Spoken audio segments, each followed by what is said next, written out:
Hello বন্ধুরা, আজকে চলে এসেছি নতুন একটা রেসিপি নিয়ে। তো আজকে মিনি কিচেনে করব সিমইয়ের পায়েস। তো দেখতে থাকো কিভাবে করি। তো দেখতেই পাচ্ছ, কড়াই একটু তেল নিয়ে নিয়েছিলাম, তারপরে সিমইটাকে ভেজে নিচ্ছি।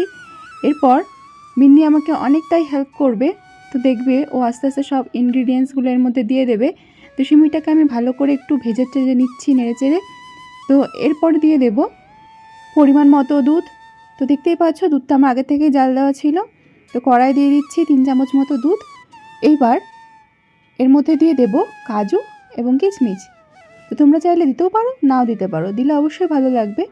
তো কাজু কিশমিশটাকে আগে ধুয়ে ভালো মতো ভিজিয়ে রাখবে, তাহলে নরম থাকবে।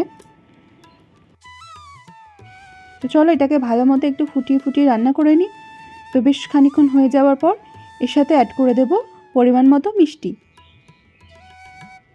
আমাদের মিন্নি যেহেতু মিষ্টি খেতে বেশি পছন্দ করে, তো ওর জন্য একটু বেশি মিষ্টি দিচ্ছি। তোমরা চাইলে হালকা মিষ্টিও দিতে পারো।